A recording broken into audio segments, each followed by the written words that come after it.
Niaje, Pish, ndani ya nyumba, Purity is still happening. And I'm still with this book. This book is called Purity is Still Happening. And I want to tell you why I wrote this book. Now, this book I wrote because of the current state of our young people globally and even especially in Kenya. Because as I'm seated here, Kenya is number 3 in Africa in terms of pornography consumption after Egypt and Nigeria. Can you imagine? Badala tukuwe number 3 in terms of innovation or using the internet for the right purposes. We are number 3 in terms of pornography consumption in Africa. And then when you begin to dig statistic further, do you know globally, the general statistic is that men actually consume more pornography than women. But in Kenya, demographics begins to change because in Kenya, women consume more pornography than men. It's an issue we cannot ignore right there. And one of the reasons why we abuse pornography, it is because of high internet, a good internet infrastructure. We are ranked, I think, number 4 in Africa in terms of having a good infrastructure in terms of internet. And you see, when we begin even to dig deeper into the Kenyan society, we begin to find the conversation of single mothers is a concern. And again, many of these actually mothers are teenagers or got to become mothers very early in life. And these are conversations that are with us, and we must confront them because sex is being abused. When we come to the conversations of mubaba, sugar daddies and sugar mummies, young men are kept by older women,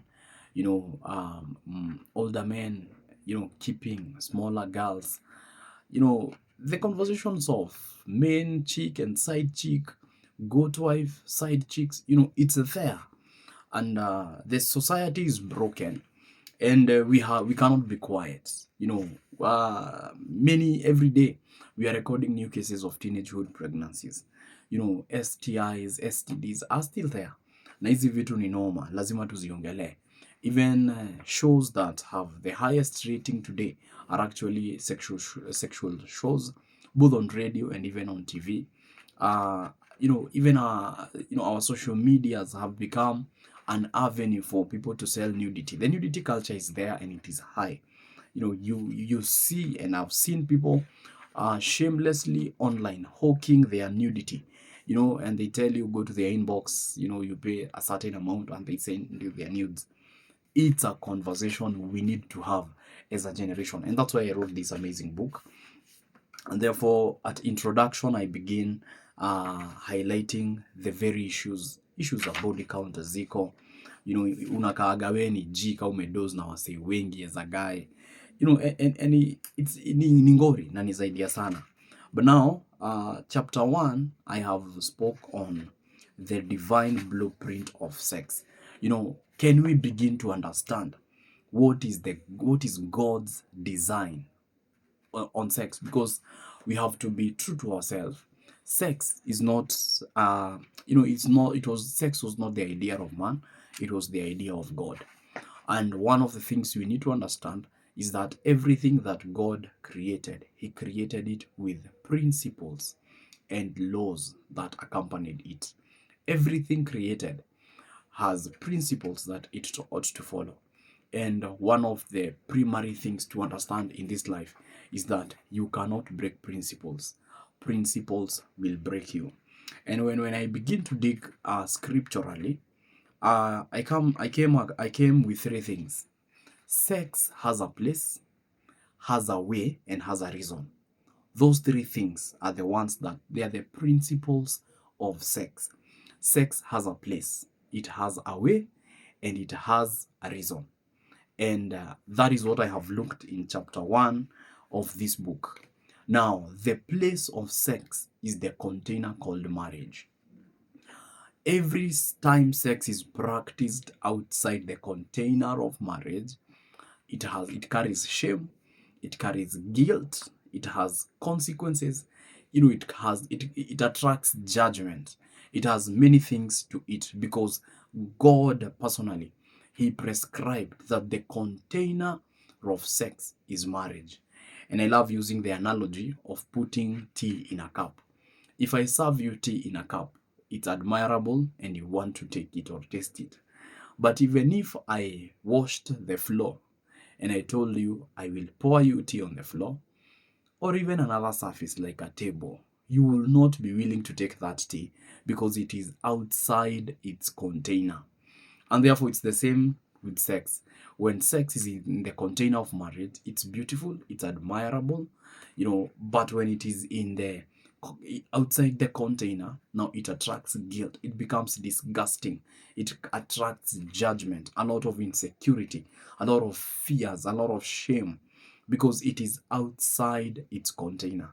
And therefore, it's outside its place because the sex has its place, and the place of sex is the container called marriage. The next thing is that sex has a way. The way of sex is between a male and a female. It is the biblical principle that sex ought to be, number one, in the container of marriage, but number two, it is between the male spirit and the female spirit. That's why female and female is wrong. Male and male, wrong. Male and man, man and animals, like every other design that the world is trying to invent that is not between a male spirit and a female spirit is wrong. That's why masturbation is wrong. Yes, using sex toys is wrong because it's not within the blueprint of a man and a woman, the male spirit and the female spirit. That is the way of sex. And then the last thing is the reason of sex. Now, the reason of sex, of course, we know number one is procreation, because we need to produce a godly offspring, or we need everything that God created. He created a system of multiplication so that he does not go back to create again. And even when it came even to human beings, we were given sex as a way of self-multiplication. And that's why one of the reasons of sex is that it is there for multiplication. But also, sex brings, it projects communion among the people that are married. It provides comfort, and also it provides pleasure. But you see, we focus on pleasure and we want to ignore the other factors as to why God gave us the gift of sex. And that is where the enemy comes in. And that is the way the devil works. He will always manipulate the purpose of something and present the broken structure of something for men to consume. And that is what he has managed to do. And therefore, sex has a place, it has a way, and it has a reason. And every time it is practiced outside that parameter, outside those principles, it attracts judgment. See you in the next chapter when we look at the biblical consequences when men don't actually follow the prescribed boundaries, prescribed principles that govern sex. That is chapter 1. In chapter 2, I go now ahead to illustrate and demonstrate the biblical consequences of illicit sex. Because every time sex is practiced outside the principles I said, outside its place, it's outside its way, and outside the reasons, now it attracts judgment. And that is exactly what I began to dig in chapter 2. What are the biblical consequences when sex is not practiced within its principles? Oh my goodness, and it is amazing. And therefore, Manze, it is my clarion call. If you can get this book, it's a good book. And I've shared good information, good knowledge I have researched, and it can help you. But remember, sex has its principles, and you don't break principles, principles will break you. That's why we have so many casualties who became victims of illicit sex. Stay guided.